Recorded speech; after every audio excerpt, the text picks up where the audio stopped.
इस वक्त हम दौसा की धरती पर हैं और हम यहाँ लगातार कई दिनों से लोगों से चर्चा ही कर रहे हैं, लोगों से ये मिजाज जान रहे हैं कि लोग इस बार उपचुनाव में क्या सोच रहे हैं। जिस तरह की रणनीति इस बार बीजेपी ने जगमोहन मीणा को टिकट देकर बनाई, वहीं कांग्रेस ने डीसी बैरवा को मैदान में उतारा है, तो कहीं ना कहीं ये दौसा का जो इस बार का उपचुनाव है ये संघर्षपूर्ण हो गया है, पूरी तरह से रोचक हो गया है और सबकी नजरें इस वक्त दौसा की सीट पर हैं।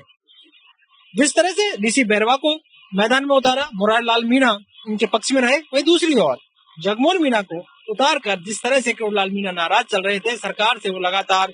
उनकी नाराजगी नजर आ रही थी और कैबिनेट से उन्होंने जिस तरह से इस्तीफा दिया था, उसके बाद से वो लगातार कहीं ना कहीं सरकार से दूर थे, काम नहीं कर रहे थे, लेकिन अपनी बात को जरूर रख रहे थे। ऐसे में जगमोहन मीणा को टिकट देकर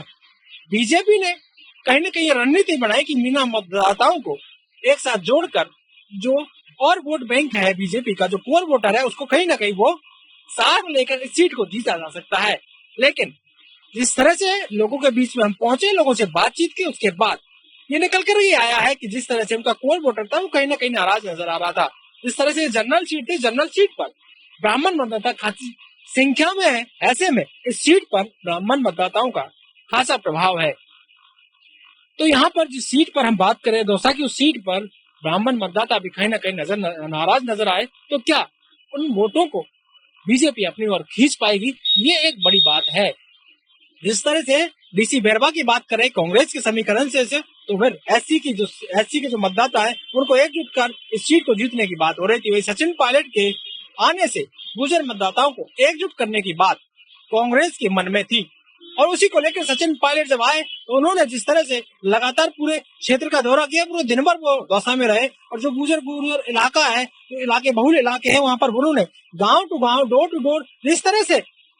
प्रचार किया, सघन प्रचार किया, उसके बाद ये जो दौसा का रन है वो कहीं ना कहीं एक ऐसा रन हो गया जिस पर सबकी नजरें हैं और संघर्ष नजर इस सीट पर नजर आ रहा है। डॉक्टर कुंवरलाल मीणा लगातार वो प्रयास कर रहे हैं कि कहीं ना कहीं सीट पर उनकी जो साख है वो दाव पर लगी हुई है। ऐसे में वो कोई कोर कसर इस सीट पर नहीं छोड़ना चाहते और तमाम जो वोटर को प्रभावित करने वाले नेता है, उन नेताओं को लगातार दौसा में बुला रहे हैं। दौसा के रण में दौसा के जो वोटर है उनके बीच में लोगों को बुला रहे हैं। कह सकते हैं कि जिस तरह से प्रदेश अध्यक्ष मदन राठौड़ हो, अन्य बड़े नेता वो दौसा में पहुंचे हैं, दौसा में लोगों से बात की है और जो ब्राह्मण मतदाताओं हैं उनमें जो नाराजगी उसको दूर करने का प्रयास लगातार किया जा रहा है। और इसलिए किया जा रहा है कि ये जनरल सीट थी, जनरल सीट पर मीणा को टिकट देना, तो एक बात चल रही थी कि कहीं ब्राह्मण जो वोट है वो डिसाइडर है, तो कहीं वो नाराज ना हो जाए। इसी को लेकर लगातार राजवंत सिंह राठौड़ हो, अन्य बड़े नेताओं, उनको वहां पर लगातार भेजा जा रहा है। राजेंद्र राठौड़ वहां पहुंचते हैं, मदन राठौड़ पहुंचते हैं और वो एक बात को कहते हैं कि सरकार बीजेपी की है, इसलिए दौसा के लोगों को काम करवाना है, दौसा के लोग को जो काम होगा वो सरकार से होगा। इसलिए इस बात को लगातार मीडिया के सामने रख रहे हैं और लोगों तक ये बात कहने का प्रयास कर रहे हैं कि सरकार बीजेपी के, इसलिए काम सरकार से होंगे। वहीं सचिन पायलट और मुरारी लाल मीणा भी लगातार इस बात का प्रयास कर रहे हैं कि डीसी बैरवा को जितवा कर वो साबित कर रहे हैं कि मुरारी लाल मीणा के अलावा भी क्या कोई कैंडिडेट जीत सकता है। लेकिन मुरारी लाल मीणा तो लगातार विधायक रहे हैं दौसा से और अब सांसद बन गए हैं, उसके बाद ये सीट खाली हुई है, तो क्या मुरारी लाल मीणा की भी साख दांव पर है? क्योंकि मुरारी लाल मीणा, क्या वोटर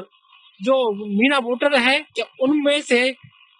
वो वोट दिला पाएंगे? क्या डॉक्टर कुंवरलाल मीणा जो मीणाओं के बड़े लीडर हैं, एक दौसा में उनका प्रभाव है, उनका गृह जिला है, क्या वो वहां से जो वोट है क्या वो छिटका पाएंगे? क्या डीसी बैरवा को वो वोट दिला पाएंगे? ये एक बहुत बड़ी बात है, क्योंकि डीसी बैरवा को वोट दिलाना और खुद के लिए वोट लेना ये बड़ी अलग बात है और डिफरेंस है। तो क्या मुरारी लाल मीणा अपने अलावा किसी दूसरे कैंडिडेट को टिकट मिलने के बाद क्या वोट दिला पाएंगे, ले पाएंगे? ये एक बड़ी बात है। क्योंकि सचिन पायलट जब आए तो कहीं ना कहीं इस बात पर भी चर्चा हुई कि जो मीणा वोटर है तो उनमें कितने वोटर है, एक लिस्ट मंगाकर ये भी क्रॉस चेक किया गया कि कितने मीणा वोटर है, कहाँ से ये जो वोटर है वो आएंगे और कितने वोट हम ले सकते हैं। इसी बात को लेकर कहीं ना कहीं मुरारी लाल मीणा को भी कहा गया है कि आप मीणा बहुल इलाकों में जाइए और वहां से वोट जितने ले सकते हैं वो बटोरिए। तो क्या मुरारी लाल मीणा डीसी बैरवा को वो वोट दिला पाएंगे जो खुद लेते हैं? ये भी एक बड़ी बात है और कहीं ना कहीं बीजेपी के लिए, डॉक्टर कुंवरलाल मीणा के लिए साख की बात है। इसलिए है कि डॉक्टर कुंवरलाल में दो चुनाव जो है लोकसभा और विधानसभा का चुनाव यहाँ से हार चुके हैं, बीजेपी यहाँ से हार चुकी है, तो उन्होंने लोकसभा चुनाव में भी जिम्मेदारी ली थी, तो उन्होंने इस्तीफा देने की बात की थी और इस्तीफा दिया भी। लेकिन अब डॉक्टर करुणालाल मीणा को इस बार ये पता चल रहा है कि आखिरकार चुनाव होता कैसा होता है, क्योंकि कहीं ना कहीं पूरा जोर आजमाइश इस बार इन चुनावों में हो रहा है। और गुर्जर मतदाताओं को साधने के लिए जवाहर सिंह मेडम जो गृह राज्य मंत्री है राजस्थान सरकार में, उनको गुर्जर मतदाताओं को एकजुट करने के लिए, गुर्जर मतदाताओं में सहन लगाने के लिए, क्योंकि सचिन पायलट भी यहाँ गुर्जर मतदाताओं को करने के लिए लगातार घूमे, एक दिन के लिए पूरे प्रचार भी किया, सघन प्रचार किया, तो कहीं ना कहीं वो भी लगातार डटे हुए हैं दौसा में और डॉक्टर करुणालाल मीणा के भाई जगमोहन मीणा के लिए प्रचार कर रहे हैं और लोगों से ये भी अपील कर रहे हैं कि सरकार बीजेपी की है, आप विपक्ष में क्यों जाते हो, हमेशा आप विपक्ष में जाते हो और जिसकी सरकार होती है उसके खिलाफ आप वोट करते हो। इस बार आप सरकार के साथ वोट करिए जिससे कि दौसा का रण हम जीत सके और आपके काम कर सके। और तमाम नेता जो भी वहां पहुंच रहे हैं वो यही बात कर रहे हैं कि सरकार बीजेपी की, इसलिए सरकार के साथ आइए तो आपके काम होंगे। क्योंकि इसलिए कि कहीं ना कहीं उन्हें लग रहा है कि लोग छिटक सकते हैं, वोटर छिटक सकते हैं, ब्राह्मण जो वोटर है वो कहीं ना कहीं उनसे दूर जा सकते हैं। संघर्ष हो गया है, दौसा की सीट पर सबकी नजरें, हम सबकी नजरें, हम लोगों से चर्चा की तो कहीं ना कहीं दोनों जो कैंडिडेट है वो मजबूत नजर आ रहे हैं और इस बार का रन बड़ा रोचक होने वाला है। और करुणालाल मीणा भी इस बार पूरा पसीना बहा रहे हैं, उन्हें पता लग गया कि आखिरकार चुनाव ऐसा होता है, क्योंकि इससे पहले वो आसानी से जीत गए थे। अब देखना ही होगा कि जनता किस तरह का फैसला करती है और किसके सर पर ताज सजाती है, ये तो आने वाले वक्त में पता चलेगा जब परिणाम आएंगे। लेकिन फिलहाल दौसा की जो उपचुनाव है वो बहुत ज्यादा रोचक हो चुका है। पॉलिटिकल पंचायत के लिए दौसा से दशरथ सिंह,